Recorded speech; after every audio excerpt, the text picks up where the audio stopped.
komplit sudah misi saya di Padang, semuanya udah udah selesai, gagal semuanya.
Halo semuanya, di masih dalam keadaan corona guys. Nah, saya ambil kesempatan karena saya nggak bisa keluar kemana-mana.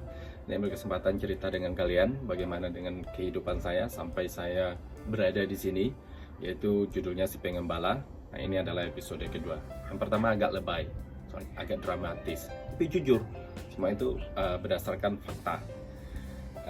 Silahkan lihat, linknya ada di komen kalau kalian tertarik. Nah, jadi itu terakhirnya saya cerita tentang kalau saya pernah PO di rumah sekolah. Jadi saya itu bukan seorang anak teladan guys. Jadi kalian jangan tiru.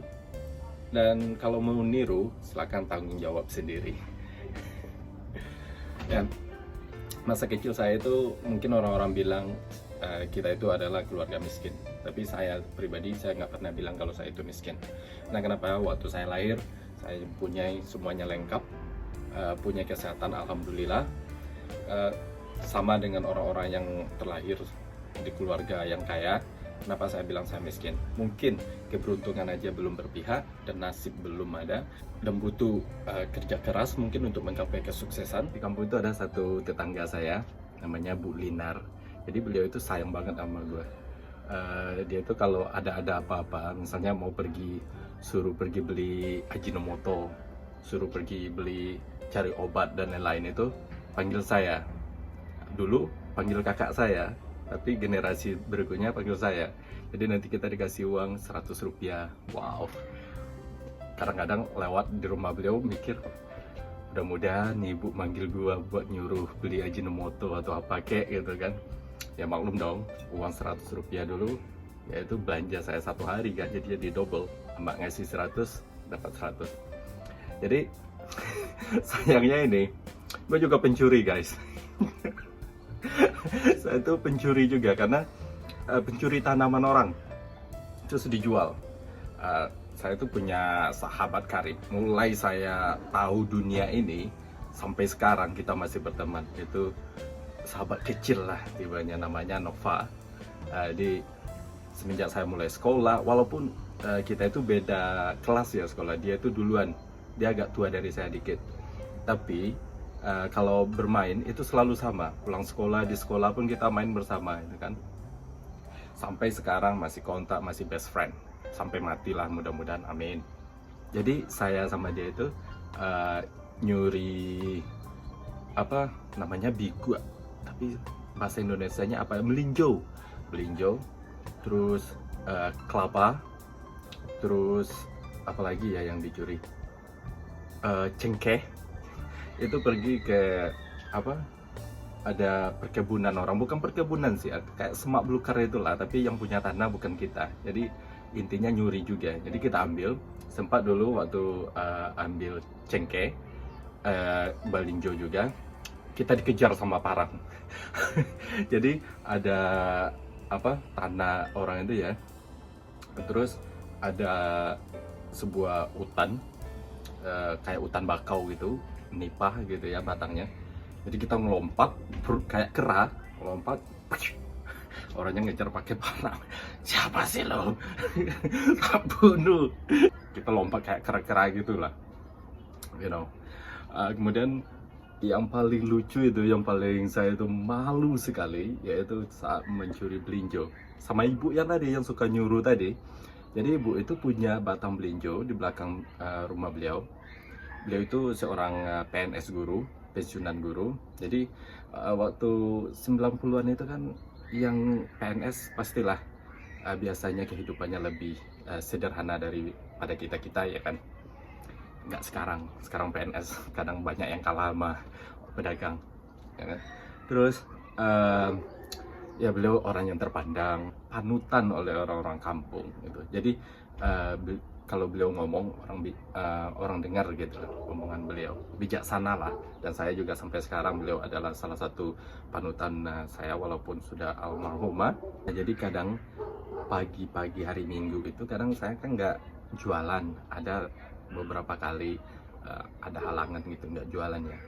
Terus langsung ngintip ke belakang rumah ibu yang tadi, itu ada semak belukar juga di belakangnya, tapi perkarangan beliau itu bersih, tertata gitu kan, namanya orang agak berada gitu ya. Nah belinjo itu kan jatuh tengah malam atau ada binatang yang loncat, jadi buahnya jatuh. Nah merah itu, warnanya merah. Jadi saya mulai ngambil, si ibu keluar buka pintu dapur ke belakang. Jarak dari dapur ke batang belinjo itu sekitar 20 meteran lah, tapi karena bersih kelihatan orangnya. Jadi gue tiarap kayak tentara guys. Bro, si ibu tahu lihat gini kan, tapi beliau tahu kalau itu saya. Jadi si ibu malahan sembunyi muka sendiri agar saya nggak malu. Jadi beliau mengikhlaskan atau membiarkan, saya yakin beliau ikhlaskan karena beliau sayang sama gue. Jadi beliau memang tahu ya bagaimana kehidupan saya, bagaimana saya sebagai mempunyai kepribadian seperti apa, you know. Nggak tahu lah, kalau menurut saya beliau seorang yang membantu gitu. Beliau nggak pernah memandang saya itu bawah sama sekali. Beliau tahu kalau kita itu sekeluarga itu kerja keras, mulai dari amat dan semuanya, you know, nggak duduk-duduk lah. Beliau suka orang-orang yang seperti itu. Jadi beliau menghindar malahan. Kalau yang lain-lain, kayak saya bilang tadi, dikejar pakai parang. Tapi kalau beliau nggak, malah beliau lari silakan, kayak memperbolehkan. Tapi karena saya juga malu, saya kabur, you know. Nah belinjo itu kita jual. Waktu itu saya sendiri aja yang nyuri belinjo. Tapi kalau kelapa, cengkeh dan lain-lain itu kita jual. Habis itu ya jajan kayak, you know, anak-anak yang umur 12-an tahun pegang uang segitu ya kan. Jadi agak kecanduan, you know. Ya setelah tamat sekolah, kerjaan saya itu adalah tetap mengembala. Makanya itu sampai sekarang saya itu saat-saat masa bergembala itu adalah masa-masa paling bahagia sebenarnya. Walaupun waktu itu saya itu kesal banget disuruh ama harus gembala, padahal yang lain-lain sibuk main-main. Tapi saya bersyukur karena punya sahabat yang selalu mengikuti saya, memfollow saya.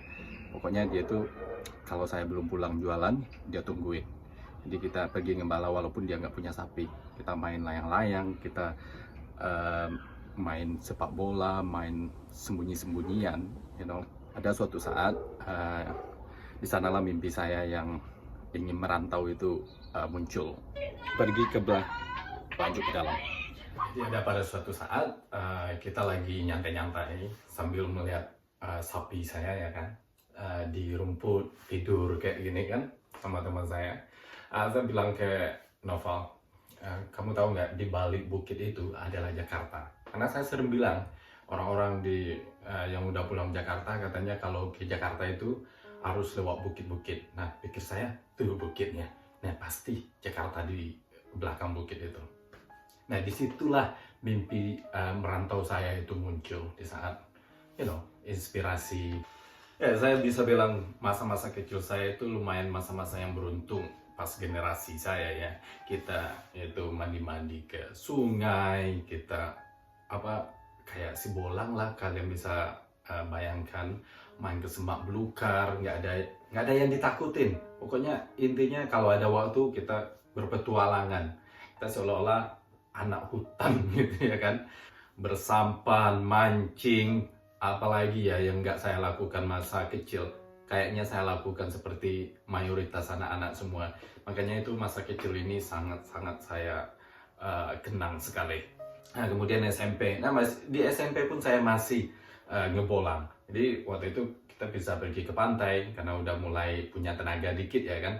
Jadi bawa pukat itu, tarik pukat, nanti kita dikasih ikan, terus ikannya dijual. Pokoknya uang juga ya sebenarnya intinya. Memang benar, ada pun kesempatan. Kenapa? Karena bukan saya aja sih, memang mayoritas anak-anak di kampung saya juga pemikirannya nyari uang, karena uang jajan dari orang tua itu limited sekali, you know. Dikasih 100 paling dapat beli lontong sayur di rumah sekolah udah habis. Ya, yang lain-lain sih teman saya yang orang tuanya yang gimana ekonominya itu kan bisa ngasih anaknya. Jadi mereka memang ada yang nggak tahu, nggak seperti saya ini perjuangannya atau kenangannya. Tapi saya beruntung, itu yang saya kenang sekarang. Jadi saya itu pulang sekolah nggak ada yang namanya tidur, no way, nggak bakal ada itu. Lu cari gua ke rumah pulang sekolah, lu nggak bakal ketemu kalau saya nggak jualan lagi. Jadi waktu SMP saya nggak jualan lagi kan, jadi saya sama teman saya yang Nova itu, kita ke pantai, tarik pukat, atau kita ke sawah, bawa padi orang, teteng padi orang berapa liter gitu ya, berat banget. Bayangin anak-anak yang umur 13 tahun neteng itu, sekarang di mana? Nggak bakal ada ya kan, neteng itu berkilo-kilo malahan, ya kan, jaraknya. Jadi itu ditenteng, nanti dapat uang paling 500 rupiah, it's okay, you know. Udah dapat 2 hari ya, tambah jajan dari orang tua.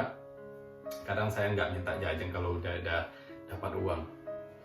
Kemudian ya di SMP ini ya itu tadi, bergantian hormon.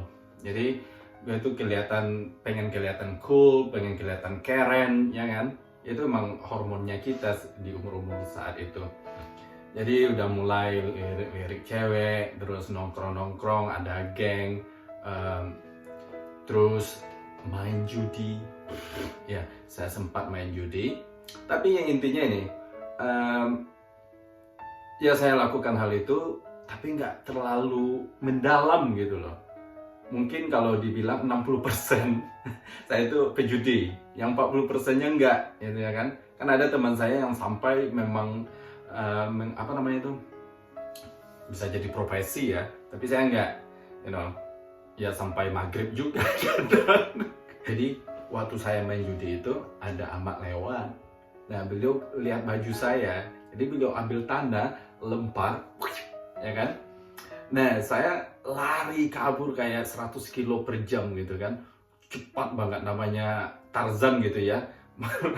Walaupun semak belukar hutan bisa selamat gua. Kalau sekarang bayangin pasti ya kan, agak berhati-hati. Tapi waktu kecil gua nggak takut sama sekali. Sungai pun jaraknya berapa meter, loncat aja ya kan. Sebelum mama nyampe di rumah, gua udah nyampe di rumah. Pura-pura nanya sama mama, "Mama, baru datang ya?" Nah, langsung kayak udah kebakar. Lu pikir gua nggak tahu lu judi di sana? Enggak kok. Jangan lu bohong, bla bla bla bla, kayak gitu kan. Akhirnya ya ketahuan juga sih. Ngaku sih. Ya akhirnya malu aja saya. Oke. Itulah masa-masa di SMP, udah mulai judi, udah mulai kayak gituan. Terus dan di SMP pun saya nggak pernah belajar. No, nggak pernah sama sekali. Mulai dari kelas 1 sampai tamat SMP kelas 3 nggak pernah belajar. Tapi saya tuh masih berada di lokal unggul.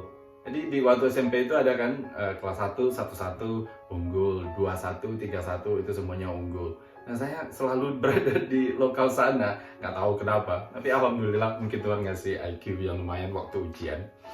Nah habis itu lanjut ke SMA. Nah di SMA ini ya udah namanya anak-anak SMA ya, udah mulai mikir oh, kita itu anak gede, padahal belum sebenarnya, umur baru 16-an ya kan. Tapi di masa-masa SMA samalah seperti anak-anak yang lain, masa-masa yang indah, udah tahu dengan lawan jenis, udah mulai lihat-lihat cewek, udah mulai dandan pun udah mulai agak dirubah, walaupun bajunya itu-itu aja sebenarnya ya kan. Ada baju favorit. Nah ini kalau ketemu teman ini, kalau ketemu si dia pakai ini, tapi itu mulu tapi bersih, itu aja sih sebenarnya. Waktu SMA pun saya masih ini ambil rumput buat sapi saya. Kalau nggak salah itu pas kelas 3 SMA baru nggak ada punya sapi. Jadi waktu kelas 3 udah mulai free banget, karena udah amak pun udah tahu kalau saya itu bakal sibuk buat ujian, dan beliau juga agak mulai takut nanti kalau saya nggak lulus biaya nambah lagi. Tapi ya saya selalu lulus sih sebenarnya. Ya, jadi nggak ada sapi lagi, udah mulai dijual karena saya anak yang terakhir ya. Jadi nggak ada lagi. Disitulah semuanya stop. Dan masa-masa SMA, ya masa-masa bercanda sama teman di SMA itu udah mulai temennya datang dari berbagai kampung, jadi karakternya udah mulai campur ya kan. Ada yang bermacam-macam lah ya. Jadi ya masa-masa SMA ini lumayan masa-masa yang nggak terlupakan. Waktu di SMA juga saya lumayan bandel juga sama teman-teman. Guru itu kayak apa ya, kita perolok-olokin aja kan. Sering pernah bakar meja rumah sekolah. Terus kalau ke sekolah tetap nggak bawa buku. Jadi sama teman-teman itu buku itu kalau ada yang bawa buku dirobek, ditaruh di lantai, jangan ditiru guys. Nah tahu-taunya buku saya. Jadi emang cuma bawa pena aja, tahu-taunya anak penanya hilang. Jadi nulisnya nggak ini, ya itulah masa-masa di SMA. Nah di SMA ini barulah saya kepikir untuk keluar negeri.